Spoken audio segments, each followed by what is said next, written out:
Romain Desarbres. L'épidémie de Covid, avec cette déclaration du professeur Delfraissy ce matin, le président du conseil scientifique qui estime qu'à un moment donné, on aura peut-être besoin d'une 4e dose de vaccin. On est en direct avec le professeur Didier Pittet. Bonjour professeur.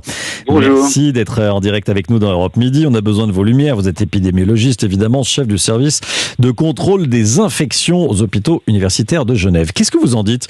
On y va vers cette 4e dose ? Oh, écoutez, ce que Jean-François Delfraissy a dit, c'est qu'on en aurait peut-être besoin un jour. En attendant, je pense qu'il faut que nous ayons à la dose de rappel, qu'on appelle aussi 3e dose, qui est fondamentalement importante, et puis que nous respections au mieux les mesures barrières, les consignes qui sont recommandées pour lutter contre Delta, parce qu'actuellement, nous sommes à lutter contre Delta et contre l'impact de cette 5e vague. Oui, vous dites que l'urgence, c'est Delta.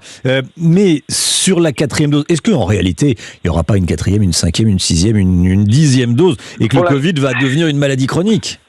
Alors, pour l'instant, on ne peut pas le dire, mais bien entendu que le Covid fera partie de ce qu'on appelle notre microbiome. On vivra avec ce virus, comme on vit avec les 3 autres très grandes familles, 4 autres même très grandes familles de coronavirus avec lesquelles nous vivons depuis des centaines d'années. Et un jour, il fera simplement partie des petits rhumes que nous faisons à l'automne quand nous allons voir nos petits-enfants, ces nez qui coulent.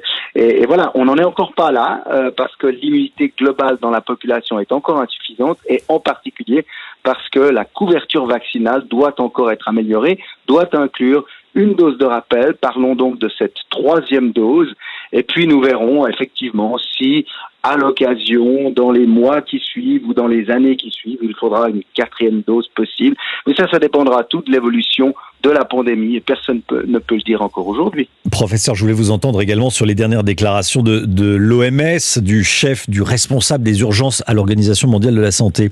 Des déclarations qui semblent plutôt rassurantes quant à la dangerosité du variant Omicron. Qu'est-ce qu'on peut en dire ? Oui, alors rappelons-nous, quand on juge d'un variant, il y a 3 éléments clés. D'abord, sa capacité de transmission, soit de contagion, c'est-à-dire est-ce qu'il est très ou peu contagieux. Deuxièmement, la capacité d'entraîner des infections graves et donc des hospitalisations et des décès.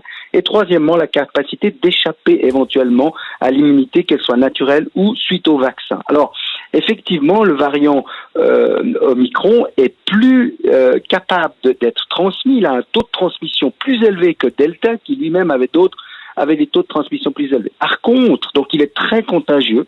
Par contre, il serait, pour l'instant les données sont encore préliminaires, moins capable d'entraîner des infections graves, en tout cas aujourd'hui, en Afrique du Sud, là où il a été identifié dans une phase en creux de vague, si je peux appeler cette situation pour l'Afrique du Sud aujourd'hui. Donc voilà, oui, c'est peut-être une information rassurante. Quant à l'échappement immunitaire, pour l'instant, les données de laboratoire sont encore incertaines et il convient que nous en ayons l'information au cours des prochains temps, ainsi que des données cliniques sur le fait de, effectivement, cette possibilité d'échappement vaccinal ou immunitaire pour lequel, pour l'instant, nous n'avons pas d'informations. Merci beaucoup, professeur Pittet. Merci d'avoir été en direct avec nous dans Europe Midi.